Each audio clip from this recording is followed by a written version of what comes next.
शेका पक्षाचे सरचिटणीस आमदार भाई जयंत पाटील यांचा 61वा वाढदिवस गुरुवारी मोठ्या उत्साहात साजरा करण्यात आला।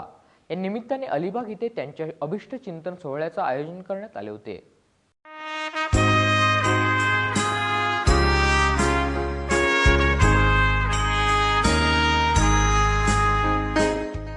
शेतकरी कामगार पक्षाचे सरचिटणीस आमदार जयंतभाई पाटील यांचा 61वा वाढदिवस गुरुवारी मोठ्या उत्साहात साजरा करण्यात आला। अलिबागमध्ये आयोजित केलेल्या अभिष्ट चिंतन सोहळ्याला छत्रपती शाहू महाराज, माजी राज्यमंत्री मीनाक्षीताई पाटील, माननीय विवेक पाटील, आमदार नारायण पाटील, आमदार राजन तेली, आमदार धैर्यशील पाटील, आमदार पंडित पाटील, शेतकरी कामगार पक्षाचे जिल्हा चिटणीस बाळाराम पाटील, माजी नगराध्यक्ष जयम म्हात्रे, तालुका चिटणीस नारायण शेठ घरत, पनवेल विधानसभा निवडणूक क्षेत्राचे अध्यक्ष काशीनाथ पाटील, जिल्हा परिषदेचे अध्यक्ष सुरेश टोकरे, उपाध्यक्ष अरविंद म्हात्रे आदी मान्यवरांसह शेका पक्षाचे पदाधिकारी, कार्यकर्ते मोठ्या संख्येने उपस्थित होते।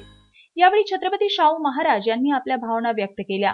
ते म्हणाले, बहुजन समाजाला चांगले दिवस आणायचे असतील तर बहुजन समाजासाठी कार्य करणाऱ्या संघटनांना एकत्र यावं लागेल।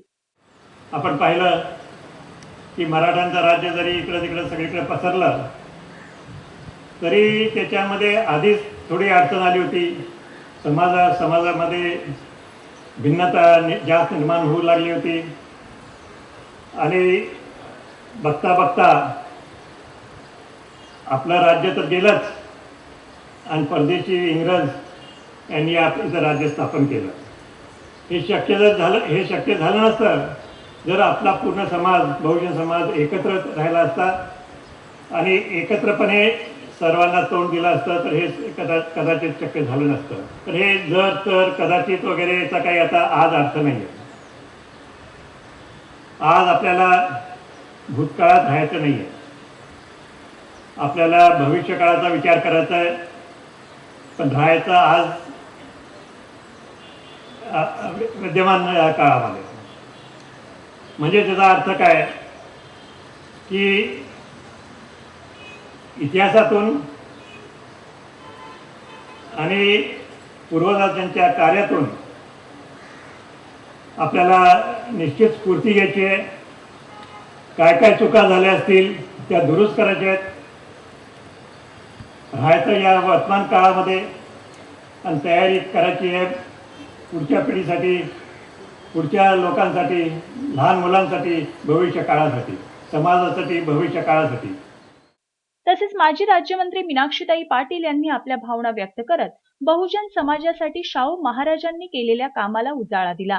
अनेक पिढ्यांनी जपन करावा अशापैकी एक राजर्षी शाहू महाराज आपल्या 48 वर्षाच्या छोट्याशा कारकिर्दीमध्ये राज्याचा विस्तार झाला पाहिजे, राज्याच्या विकासाच्या दृष्टिकोनातून राज्यातील दलित, कष्टकरी, उपेक्षित लोकांना उद्धार करण्याच्या कामी ज्यांनी खरं आपलं आयुष्य वेचलं आणि लोककल्याणकारी राजा या संकल्पनेला ज्यांनी मोठं रूप दिलं।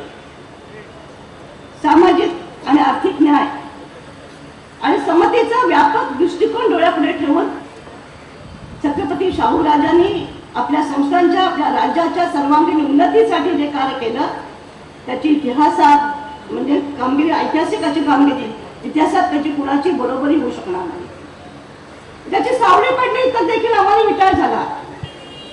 आमच्या गळ्यामध्ये गाडगे मडक्याचे फुगण्यासाठी लोणी अशा अत्यंत अनिष्ट प्रवृत्तीच्या कालखंडामध्ये गंगाराम कांबळे नावाच्या गरीब बांधवाला त्यांनी चहाची टपरी काढून दिली, चहाचं दुकान काढून दिलं, ज्याला सत्य शोधक ही हंस असं नाव दिलं आणि स्वतः महाराज आपल्या बागेतून त्या ठिकाणी रोज चहा प्यायला यायचे, आपल्या बरोबरीच्या लोकांना चहा प्यायला भाग पडायचे। तर त्यांची अशी धारणा होती, जाती जाती धर्माधर्मात विबद्ध झालेली समाजाची गाठोडी म्हणजे राष्ट्र नव्हे, तर जातीभेदाचं निर्मूलन झाल्याखेरीज राष्ट्र सभेने अंगीकारलेलं आणि सत्यशोधक चळवळीचं काम खऱ्या अर्थानं कार्यान्वित होणार नाही। या भूमिकेतून त्यांनी आंतरजातीय विवाहाला प्रोत्साहन दिलं, आपल्या बहिणीचा विवाह त्यांनी आंतरजातीय रंग समाजाच्या एका युवकाशी केला। महिलांच्यावर होणारा अत्याचार, महिलांवर होणारा अन्याचार हा दूर केला पाहिजे। आता 50% महिलांना आरक्षण आलं, पण त्या काळामध्ये महिलांच्या संरक्षणासाठी कायदे शाहू राजांनी या देशामध्ये पहिला प्रथम केलं। तसंच छत्रपती शाहू महाराजांच्या हस्ते आमदार जयंतभाई पाटील यांचे अभिष्ट चिंतन करण्यात आले।